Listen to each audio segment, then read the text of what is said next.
Representative Holzclaw? Representative Love? Here. Representative Manis? Here. Representative Shaw? Here. Representative Williams? Here. Representative Wright? Here. Chairman Crawford? Here. Chairman Rudd, you have a quorum. Here. And Mr. Holtzclaw has entered the room.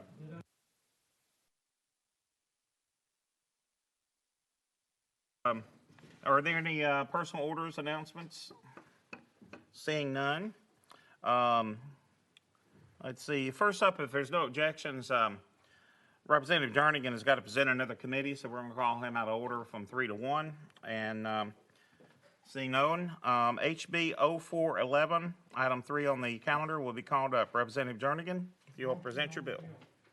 Motion and a second. Motion.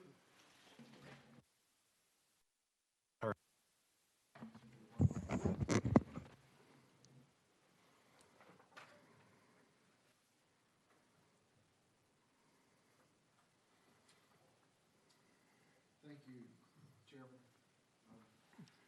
Members, under the Tennessee Freedom of Speech Act, political signs can be put 60 days before a general election. This bill would amend the language to allow political signage to go up 60 days before early voting starts. I did consult with the Secretary of State's office about the definition change, and they had no problem with it. Basically, it's going to add about 2 weeks to when they can put signs up. And with that, I'll take any questions, please. Representative, this is, I think that's a good bill, and I fully support it. It's amending my original bill and the one we just amended on the House the other night, but it doesn't touch the rest of the bill. Correct. And it's just extending this for the 2-week period of early voting. So I think it's good that people should have a right to put their signs up. Thank you. Any members, any questions? Representative Holtzclaw. Thank you, Chairman. So you're saying you need the additional recognition? Well, I think we all need the additional recognition. But, it's really what I can tell you what happened. The constituent called me, and they put their sign up 60 days before early voting started, and their HOA continued to take their signs down, saying it was a general election. I checked with legal, and general election had not been, the definition had not been touched for a long time since before early voting came in, and I had a discussion with Mark over here, and really the general election, when the polls open on that first day of early voting, that's when the general election starts. Thank you, sir. I think it's a good bill. All right, thank you. Representative Shaw. Thank you. I do think this is a good bill, Mr. Rep, but I don't want to, this does not interfere with the city laws, or where some cities says you got to wait 30 days, I think, before you put up a sign. That wouldn't change any of that, would it? It would just be out in the areas where you could go 60 days. Yeah, like Chairman Rudd said, this doesn't touch any of the bill that was passed before. Okay. It's just this one definition change. Thank you. Any other questions? We have a question. If seeing no objection, we'll go to a vote. All those in favor of House Bill 411, say aye. Aye. Opposed, nay. Ayes have it. Moves on to full local. Chairman and members, thank you. Next up is HB 1276 by Representative Griffey, and this has an amendment on it, I believe.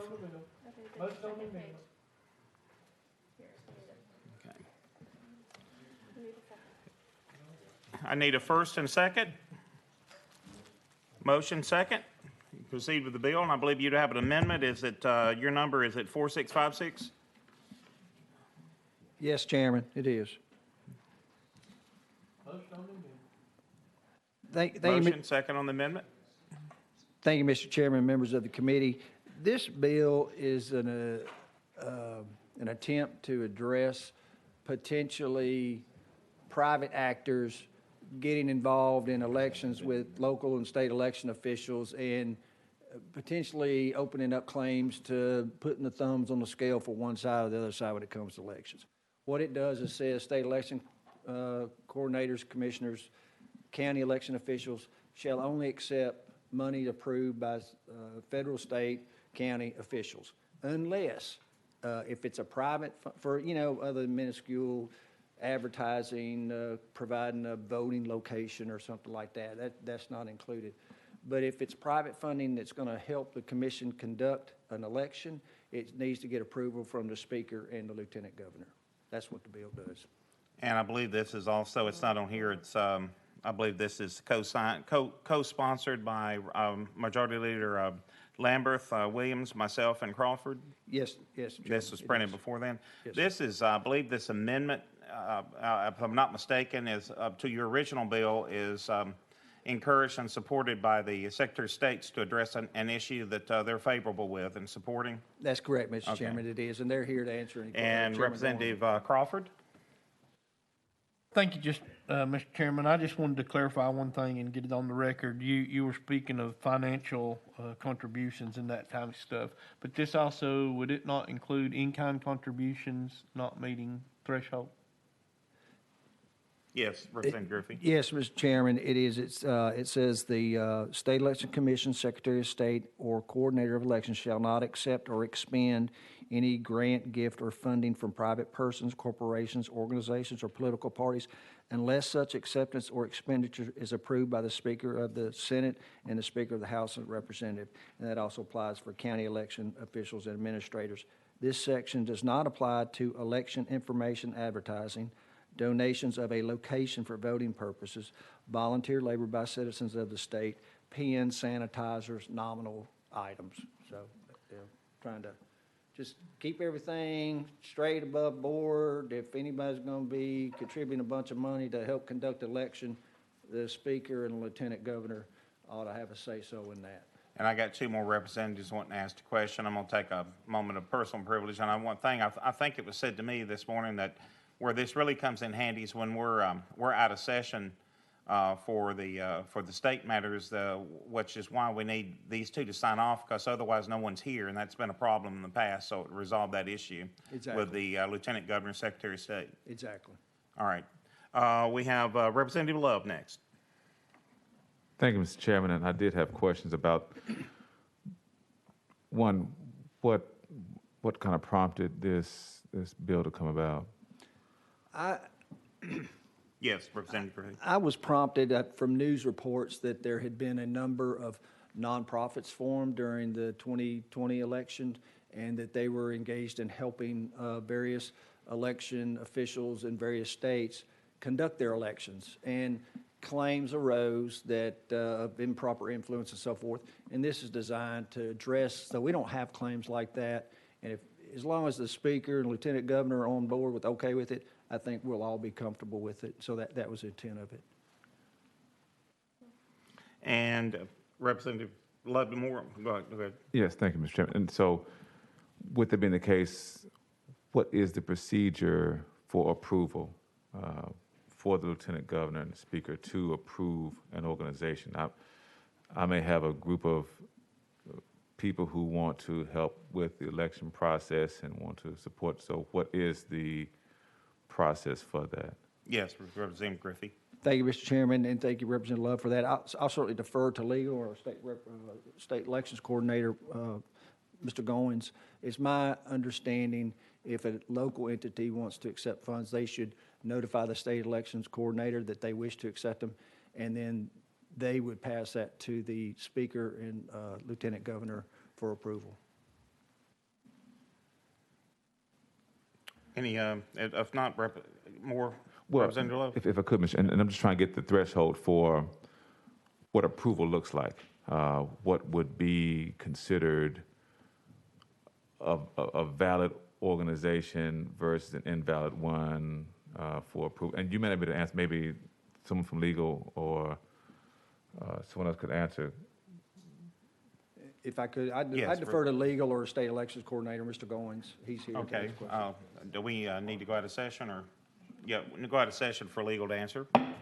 Thank you, Mr. Chairman. Doug Garrett with Office of Legal Services.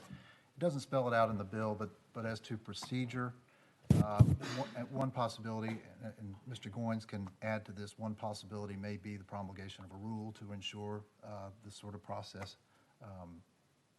That's certainly one option, but it's implied, of course, that the speakers would approve, accept and approve the expenditures. So that in itself is, to me, is an applied authority to act pursuant to this bill.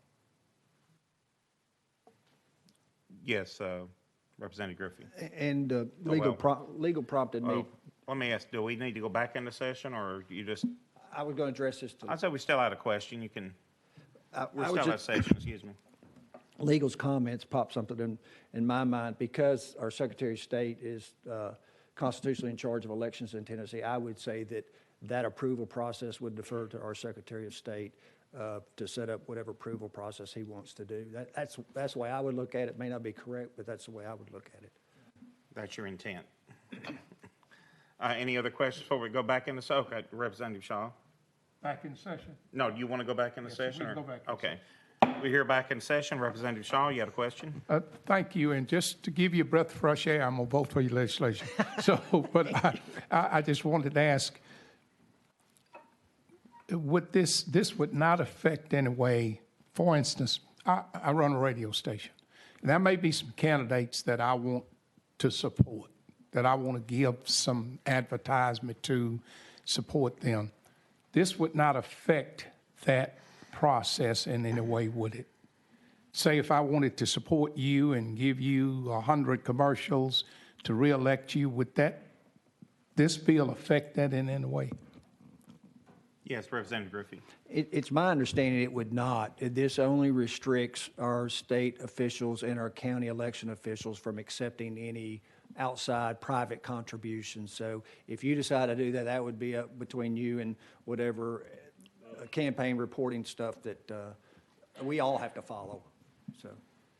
Any other, oh, yes, Representative Shaw. So I wouldn't have to call this, but my point is, I wouldn't have to call the Speaker of the House, the Secretary of State, or anybody to do that. I'll defer to legal, but my legal advice would be no. Okay, thank you. Thank you, sir. We have an amendment, if there's any, yes, Representative Lowe. Thank you, Mr. Chairman. And I think my concern is that I've worked with a few local clergy persons for events. We call them Souls to the Polls. We get the faith institutions vans, and we offer free rides to the polls. And oftentimes, even though it's not a donation to the Election Commission, we try to coordinate our efforts with them to ensure that when we have early voting sites, that it's okay for us to bring those persons by there. And I just have concerns. I just want to make sure that when we're talking about in-kind donations, we're talking about actually taking folks to vote, that you're not going to be restricting or have to get approval from the Speaker or Lieutenant Governor for those type of events. Yes, Representative Griffey. It's my understanding it would not, because this is directed at in-kind or financial contributions to state election officials. As long as it's getting out the vote, private people do that all the time, this would not impact that, is my understanding. Of course, I would defer to legal, but it's Okay. my intent not to do anything but make sure our elected officials, whether they be at the state or county level, are not accepting private in-kind contribution from anything to conduct the elections, because I think all our citizens want to know that is on the up and up. It's all approved government funding. If it's private donation to assist them, there's disclosure, and the Speaker and the Lieutenant Governor are okay with it. All right, thank you. Any other questions on the amendment? If seeing none, we are voting on, excuse me? Oh, question's been called on the amendment. We're now voting on Amendment 4656. All those in favor say aye. Opposed, nay. Ayes have it. The amendment is on the bill. We now are discussing the amended Bill 1276. Question on bill. Seeing no objections, we are now voting on the bill. All those in favor say aye. Opposed, nay. Ayes have it. It goes on to full oval. Thank you. Thank you very much, Mr. Chairman. Thank you, members of the committee. Thank you. And now we have an addendum kind of that we have 22 more bill. I'm just kidding. Item number 2, 1251, Befazon, has been taken off notice. And is there any other announcements, personal matters, or that needs to come? Seeing none, we are hereby adjourned. Thank you.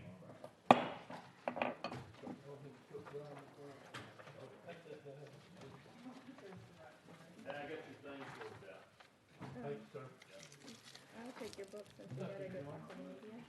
Yeah, I don't know. I guess that's about the, Come out there and stand by you after I get it cleaned up in here.